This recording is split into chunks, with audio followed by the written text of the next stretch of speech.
नमस्कार, welcome back मेरे प्यारे दोस्तों। आप 60 डेज मेंटल फिटनेस चैलेंज के ऐसे मुकाम पर हैं जहां अब हमें उस शक्ति को साधना है जो हर मानसिक तूफान में आपकी नींव को मजबूत बनाती है, और वो है रेजिलियंस यानी मानसिक लचीलापन। किसी ने कहा है दोस्तों, life does not get easier or more forgiving, we get stronger and more resilient.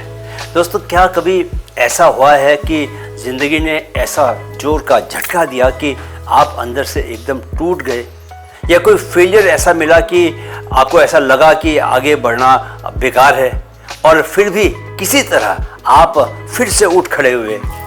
वो जो ताकत थी जो आपको दोबारा चलने के काबिल बना गई, वो रेजिलियंस थी। आज हम जानेंगे रेजिलियंस क्या है और इसकी न्यूरोसाइंस क्या कहती है। कैसे हर इंसान रेजिलियंट बन सकता है, यह जन्मजात नहीं सीखी जा सकने वाली स्किल है, और कैसे आप खुद को हर सेटबैक के बाद बाउंस बैक करने लायक बना सकते हैं। What is resilience? रेजिलियंस का अर्थ है दोस्तों किसी भी तनाव, दर्द, असफलता या इमोशनल टूटन के बाद दोबारा उठना। इसका मतलब यह नहीं कि आप टूटते नहीं, बल्कि यह है कि आप टूटने के बाद भी खड़े हो जाते हैं। यह सिर्फ सहन शक्ति नहीं, यह बदलाव के प्रति आपका लचीलापन और सकारात्मक रवैया है।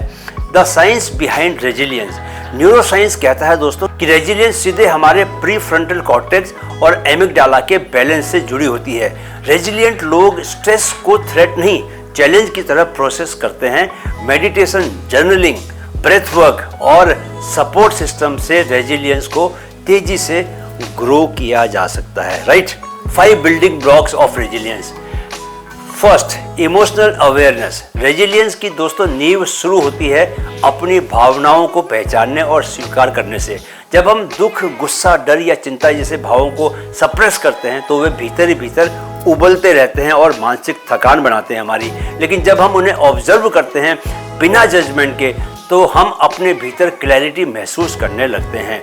जर्नलिंग, मेडिटेशन और ब्रेथ अवेयरनेस, सांस पर ध्यान देना, प्राणायाम जैसी प्रैक्टिसेस से हम अपनी इमोशनल वोकैबुलरी को बढ़ा सकते हैं। उदाहरण के लिए, जब कोई व्यक्ति नौकरी खोने के बाद अपनी निराशा को छिपाने के बजाय जर्नल में उसे एक्सप्रेस करता है, तो वह खुद को उस इमोशन से अलग करके एक ऑब्जर्वर की भूमिका में ला सकता है, और यह शिफ्ट ही रेजिलियंस का पहला कदम होता है। एक रिसर्च बताती है दोस्तों कि जिन लोगों की इमोशनल अवेयरनेस ज़्यादा होती है, उनमें एंजाइटी और डिप्रेशन के सिम्टम्स 40% तक कम पाए गए हैं। This reminds me of Mooji, who said feelings are just visitors, let them come and go. Second block, meaning making. Resilient लोग कठिनाई में भी अर्थ खोजते हैं। उनका नजरिया होता है, ये मेरे साथ क्यों हुआ, इसके बजाय अब मैं इससे क्या सीख सकता हूँ। मीनिंग मेकिंग वह मानसिक प्रक्रिया है जिससे हम अपने दर्द को एक उद्देश्य में बदलते हैं। उदाहरण के लिए, एक व्यक्ति जो किसी गहरे पर्सनल लॉस से गुजरता है, अगर वह उस अनुभव को दूसरों की मदद करने या अवेयरनेस फैलाने के लिए इस्तेमाल करता है दोस्तों, तो उसका ट्रॉमा धीरे धीरे ट्रांसफॉर्मेशन बन जाता है। हॉलोकॉस्ट सर्वाइवर विक्टर फ्रैंकल ने अपनी पुस्तक मैन सर्च फॉर मीनिंग में यही बताया कि कैसे जेल में रहते हुए उन्होंने सफरिंग को एक हायर पर्पज में बदल दिया। स्टैनफोर्ड यूनिवर्सिटी की एक लॉन्जिट्यूडिनल स्टडी में पाया गया कि जिन लोगों ने अपने लाइफ ट्रॉमा में से मीनिंग निकाला, उनकी वेलबींग और लाइफ सेटिस्फेक्शन सिग्निफिकेंटली बेहतर थी, भले ही ऑब्जेक्टिव सर्कमस्टांसेस न बदले हों। विक्टर फ्रैंकल ने कहा है, he who has a why to live can bear almost any how.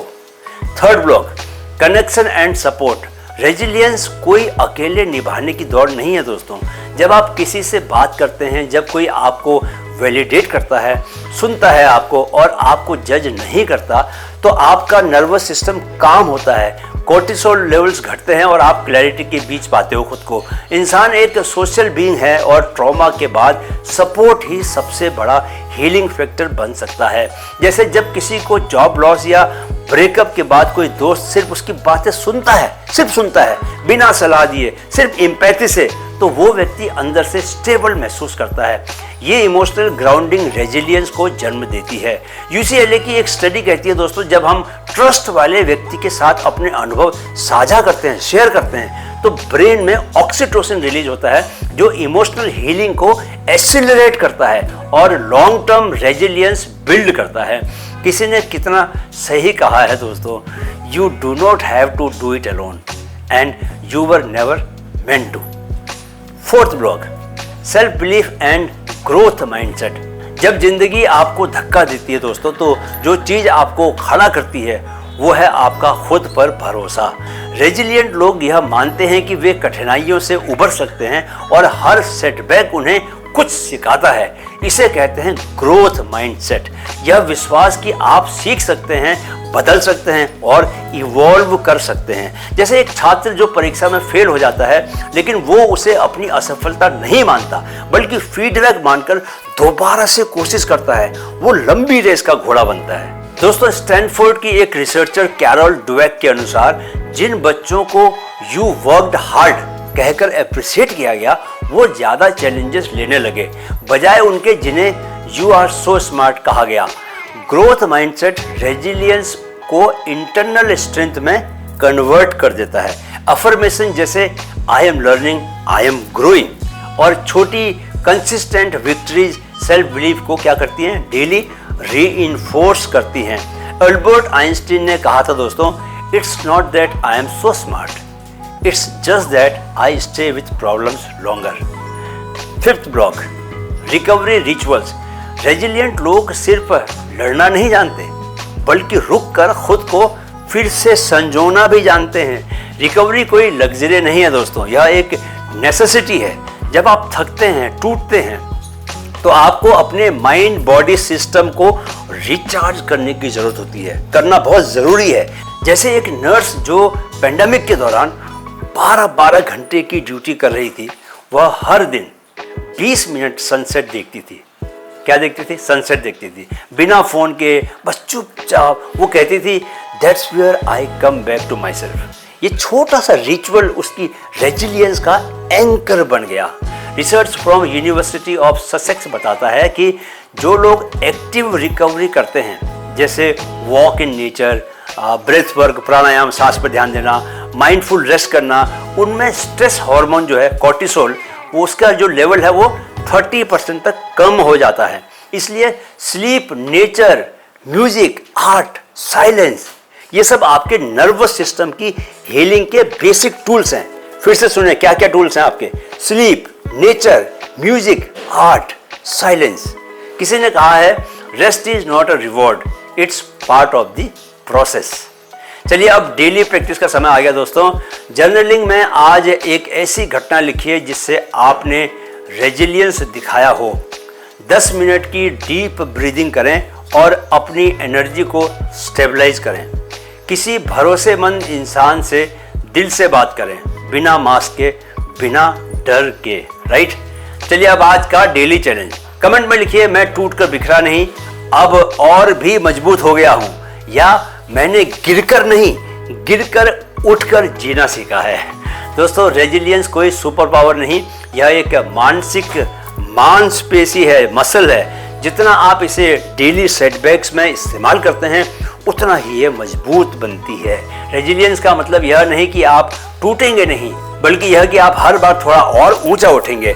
अब कल हम बात करेंगे, कल यानी डे 35 को, मेंटल क्लैरिटी की। जब मन में धुंध हटती है तभी दिशा दिखती है। जानेंगे कैसे ओवर थिंकिंग, स्कैटर्ड थॉट्स और मेंटल फॉग को साफ किया जाए, कैसे माइंड को डीक्लटर करें ताकि डिसीजन मेकिंग तेज और शांत दोनों हो, और कैसे क्लैरिटी हमारे हर एक्शन को शार्पर और मीनिंगफुल बना सकती है। तब तक याद रखिए, गिरना इंसान का स्वभाव है, उठ जाना उसकी पहचान।